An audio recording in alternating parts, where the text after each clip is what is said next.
Good morning, good morning. Hari ini kita mau goes ke air terjun di Karangasem. Namanya air terjun Telaga Surya. Perjalanan menempuh 50 km. Pulang pergi berarti hari ini 100 kilo. Sudah berkumpul dengan tim anggota grup Dallas. Kita sekarang menuju Telaga Surya. Ini displaynya rusak nih. Display ini rentan kalau kena panas, jangan dijemur.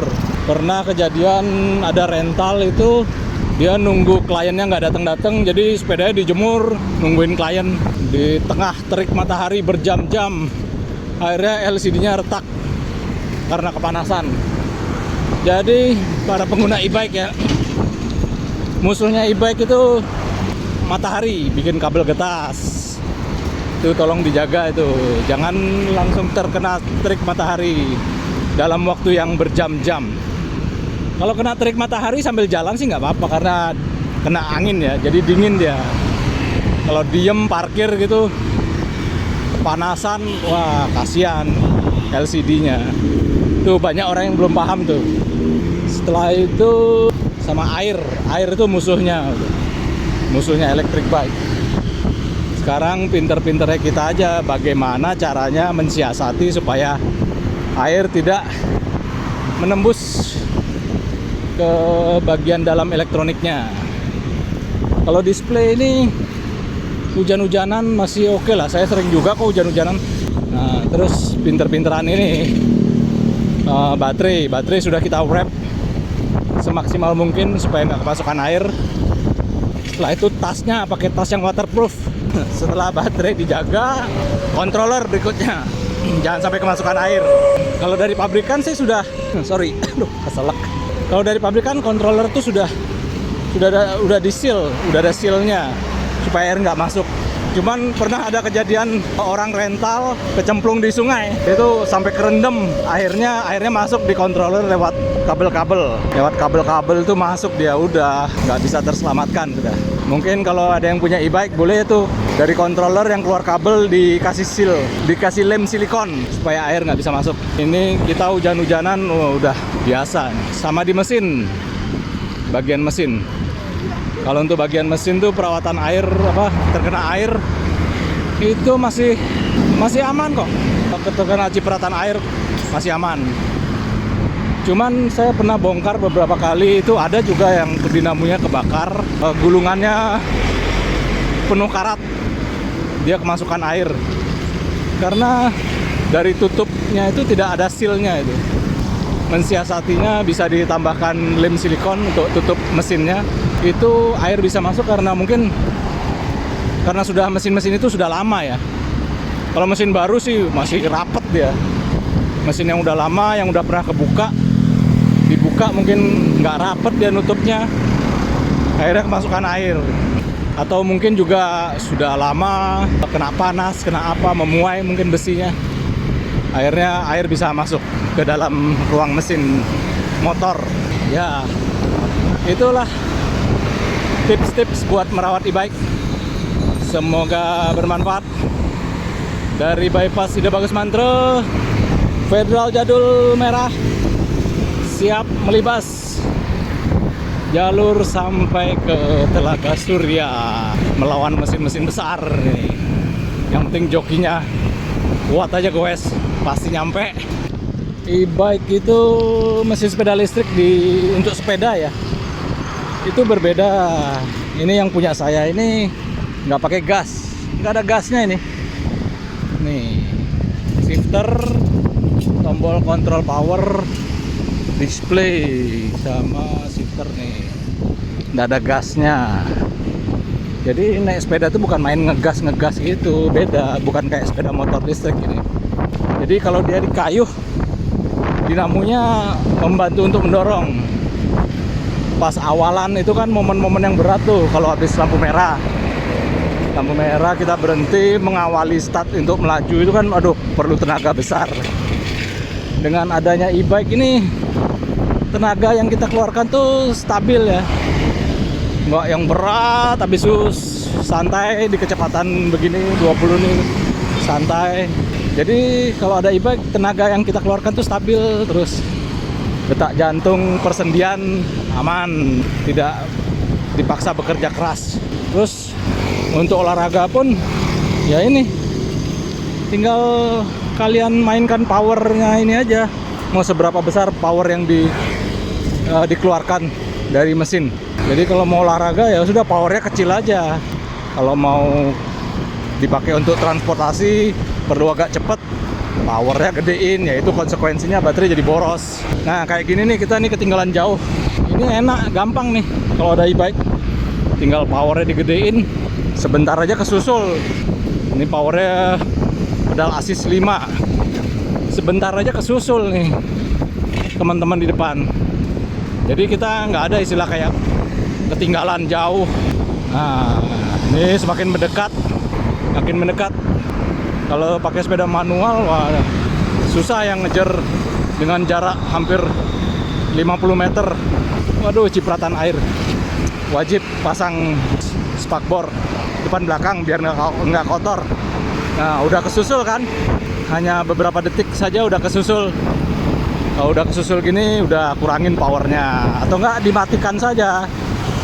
Matikan powernya karena kecepatannya sudah 20, 25, 30 nih, kita tinggal ngayuh aja udah.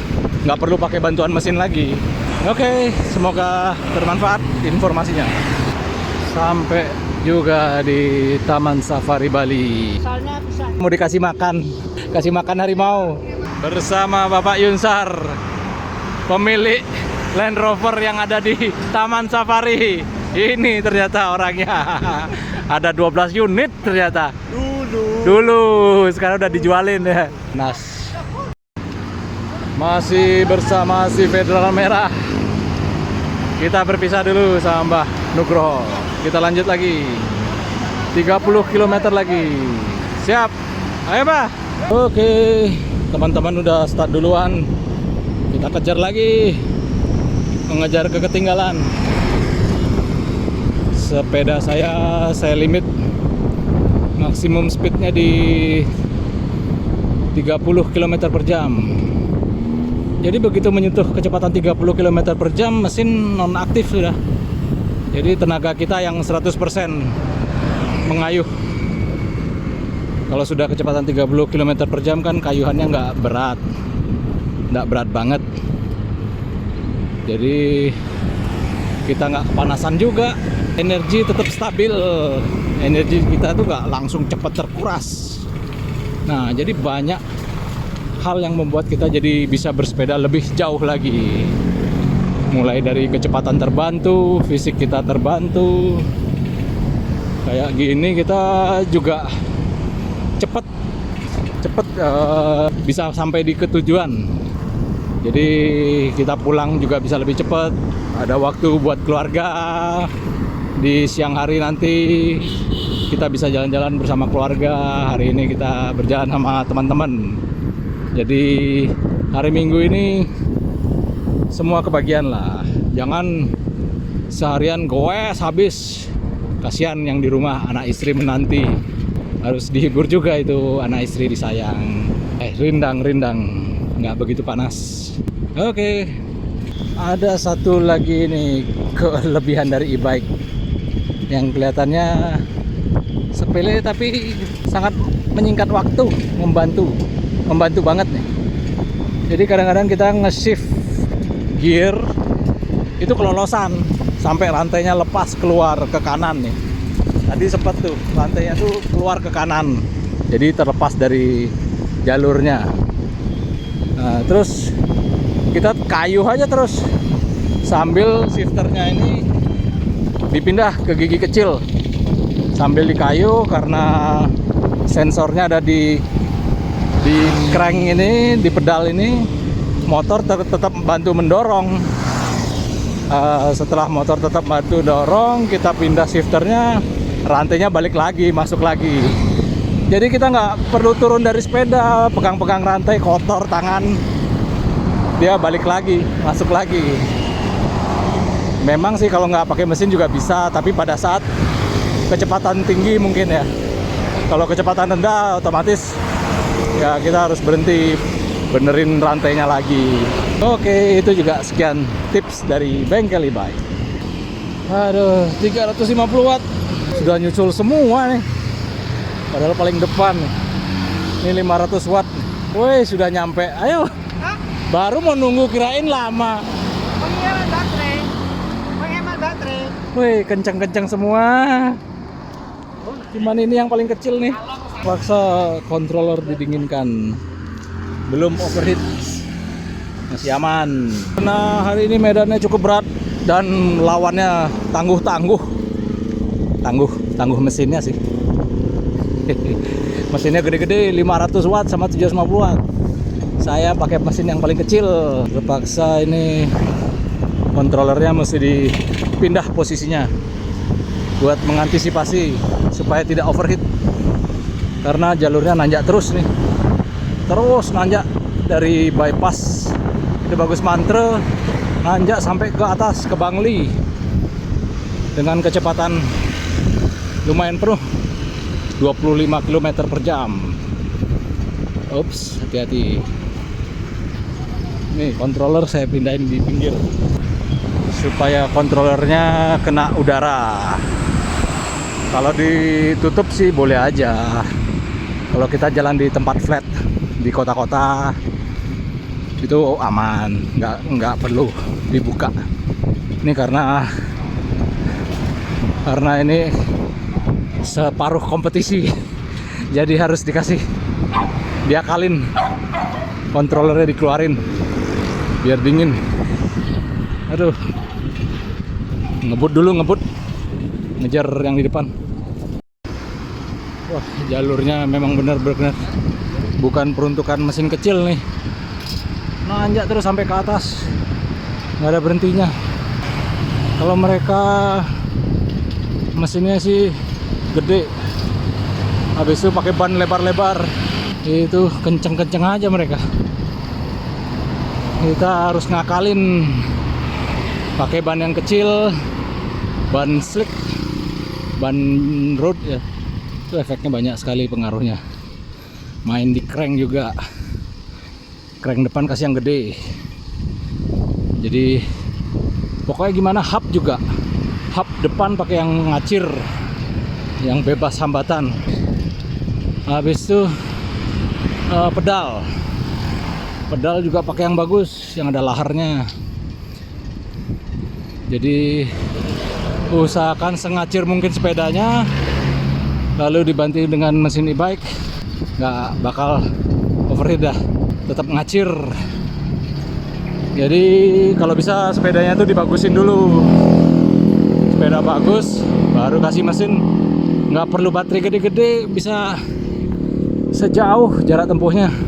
Pakai yang kecil aja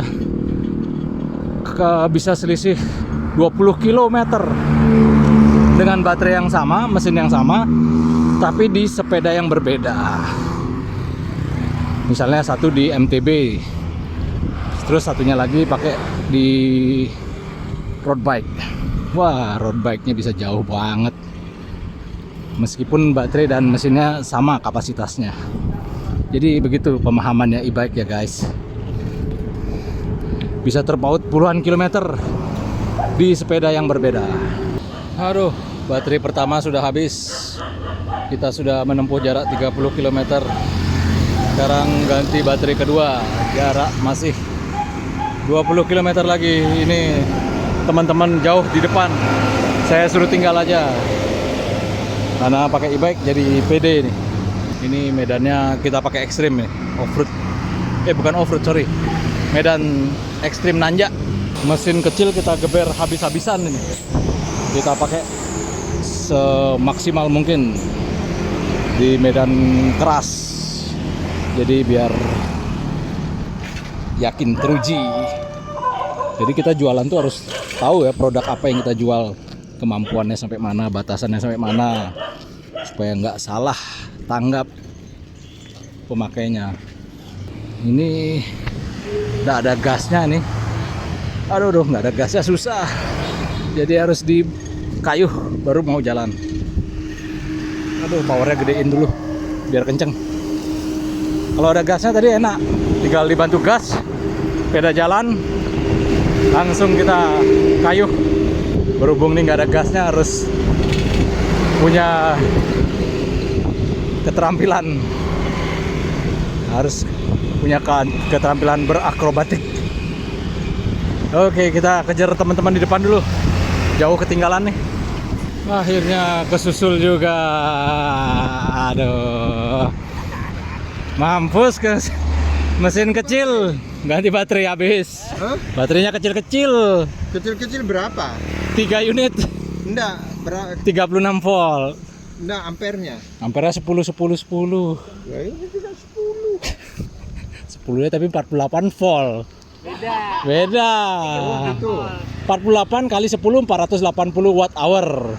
36 kali 10 360 watt hour. Wani piro. Wani piro. Ngejar pembalap satu ini susah. Ganti nama Mr. Ampere. Mr. Ampere.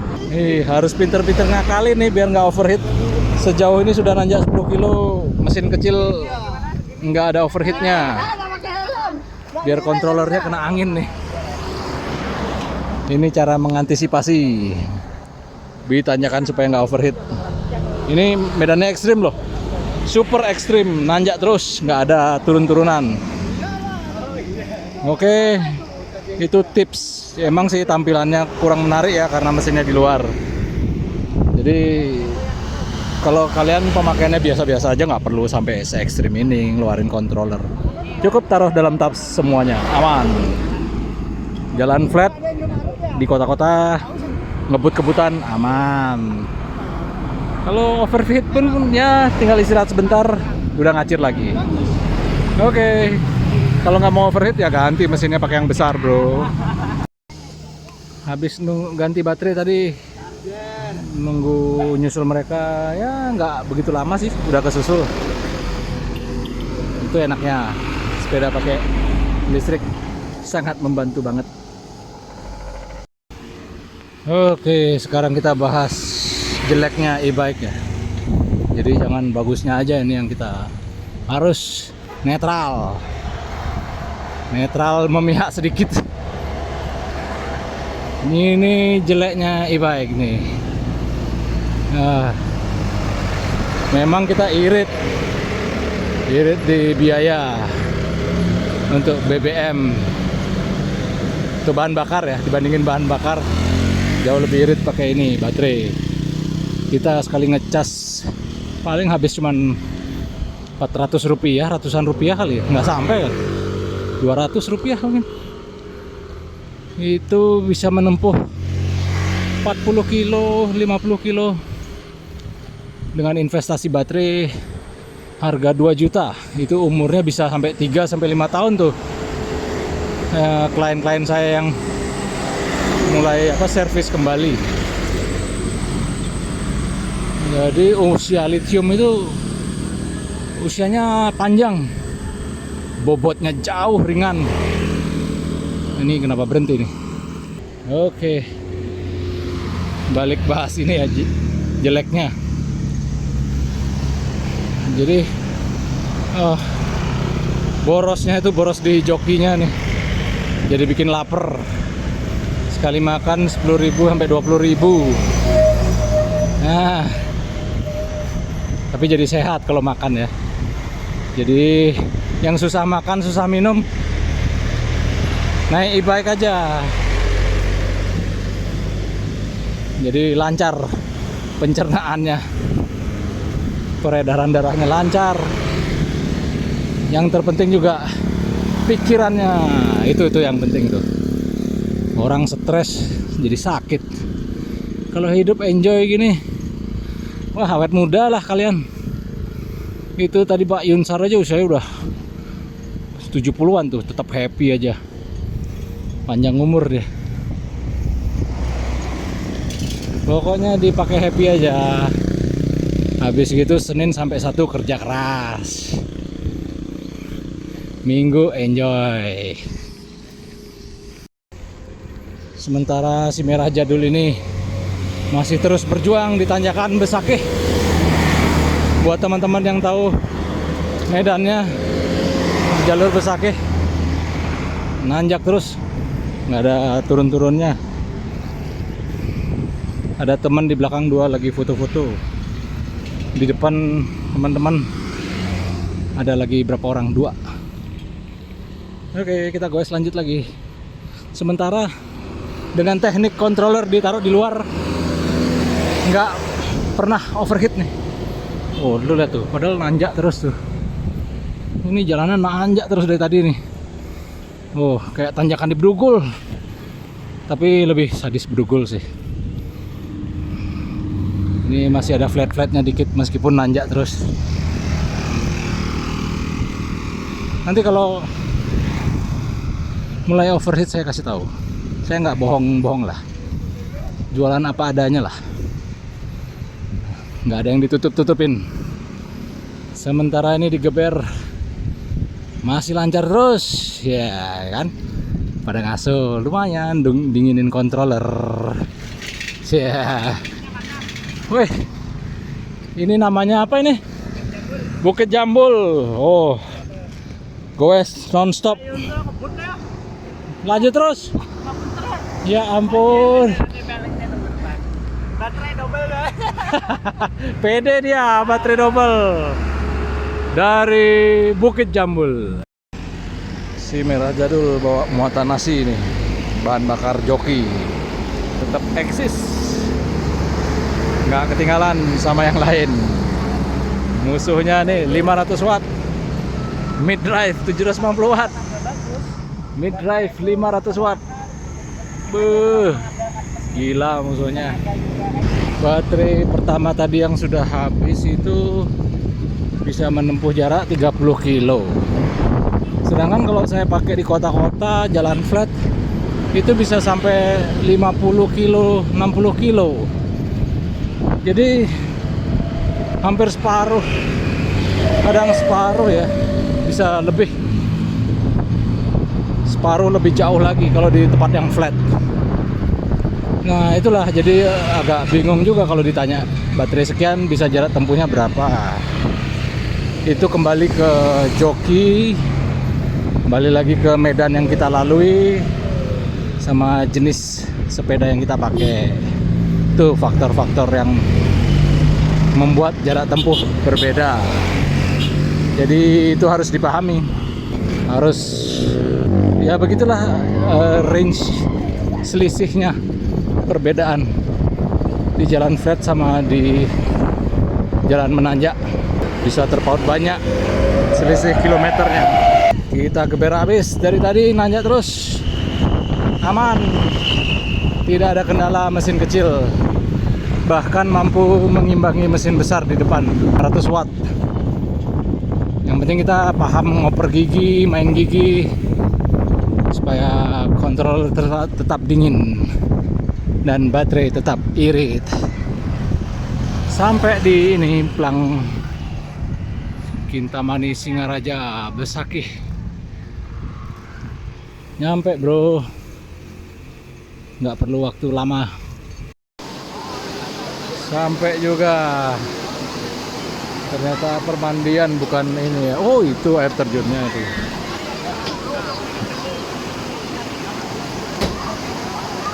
Wih, rame. Kolam renangnya bersusun. Wah, jebur. Enakan mandi di sungai aja lah. Bening sekali airnya.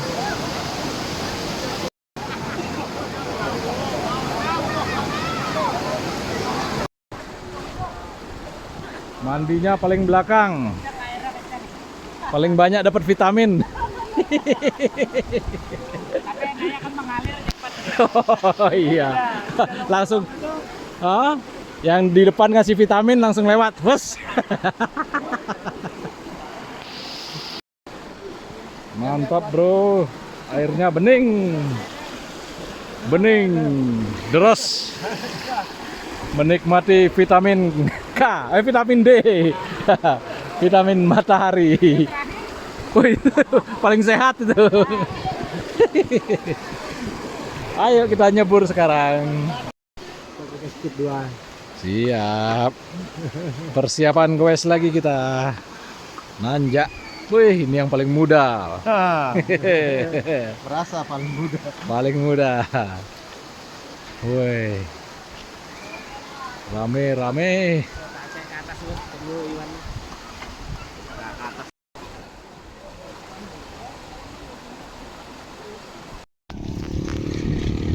Balik dari permandian Telaga Surya. Ternyata sumber airnya gede banget di sana. Bukan air terjun, ralat. Tadi bukan air terjun, ternyata Telaga Surya, mata air. Ini perjalanan balik masih disuguhi jalur nanjak. Dari Telaga Surya nanjaknya luar biasa tadi. Ini baterai yang kedua. Sampai perlu 3 baterai nih. 36 volt 10 ampere.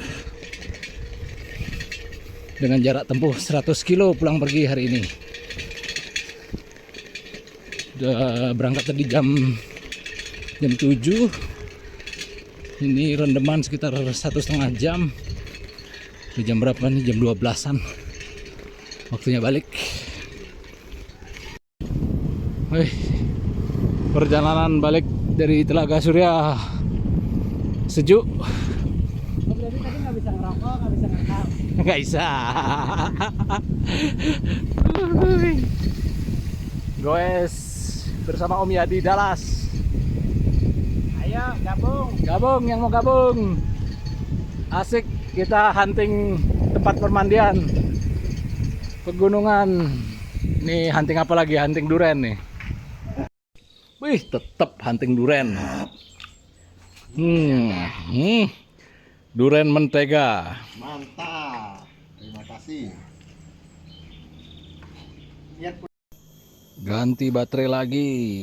Baterai kedua hanya mampu menempuh jarak 26 km dengan kapasitas yang sama ya.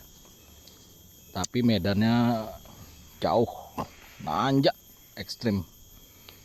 Kita dari Nanjak Besakih itu kan wah lumayan sampai Telaga Surya. Dari Telaga Surya nih kita kembali ada tanjakan. Terus ya nggak lama habis baterainya. Baterai kedua dengan kapasitas 36 volt 10 ampere ini bisa 25 kilo dengan medan yang ekstrim nih, bukan flat. Baterai ketiga controller taruh di dalam aja karena kita hari ini jalan balik jadi banyakan menurun, tanjakannya sedikit.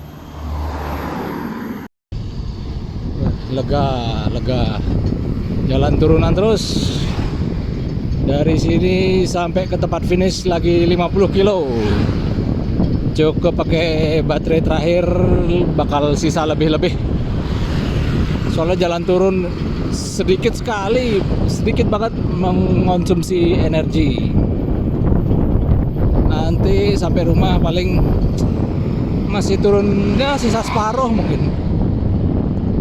Nah itu dah, kalau di jalur tanjakan memang benar-benar menguras energi listrik, tapi terbayar di baliknya. Kita jadi apa ya? Ya pokoknya begitulah. Kita goes dulu. Akhirnya memasuki jalan pedesaan bersama Pak Yunsar dan teman-teman. Guys, view-nya keren.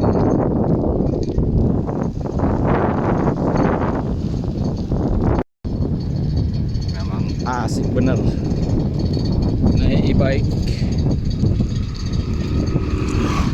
Ini baterai udah satunya 36 volt 10 ampere. Jadi kalau dihitung tuh 360 36 kali 10 360 watt hour. Saya naik ke Besakih, elevasinya berapa ya? Ntar saya cek dah. Saya tulis di kolom di tampilan saya tampilkan elevasinya berapa. Pulang pergi itu habisnya perlu 3 biji baterai. 360 kali 3 berarti 1080. saya stop vlog dulu jalanan turunan mesti 2 tangan nih remnya nih. Wih, sejuk asik banget viewnya. Habis makan durian nggak perlu digoes, tinggal meluncur aja. Goes di tempat gini nih asik nih, nggak banyak kendaraan lewat. Wih, turunannya curam, mesti pegang rem dulu. Sudah landai lagi. Enaknya udaranya sejuk, banyak pepohonan, jadi nggak terlalu panas goesnya. Inilah view di Bali teman-teman. Buat yang mau goes ke Bali, kontak-kontak, kita naik e-bike nanti. Pemukiman penduduk di Bali. Wah, estetik. Beautiful. Indahnya alam Bali.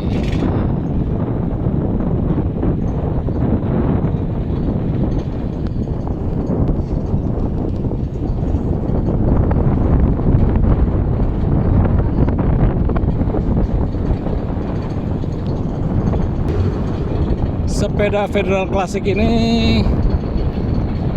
saya cuman kasih fog depan satu, udah cukup nyaman. Minimal e-bike itu kasih suspensi ya, penggerak suspensi depan. Habis itu remnya pakai V-brake, tapi V-brake-nya kalau bisa yang merek yang bagus lah, Shimano atau Tektro itu bagus. Jadi ngelewatin jalan turunan curam banget tadi itu mumpuni, tidak ada blong sama sekali. Dulu pernah ada bikin e-bike, fat bike, ban besar 20x4 inch, itu lebar banget yang untuk di pasir. Terus ada temen pakai pas di jalan turunan, ya cukup curam tapi tidak panjang. Itu remnya langsung long dan pengendaranya masuk ke dalam kubangan. Meskipun meskipun serem, tapi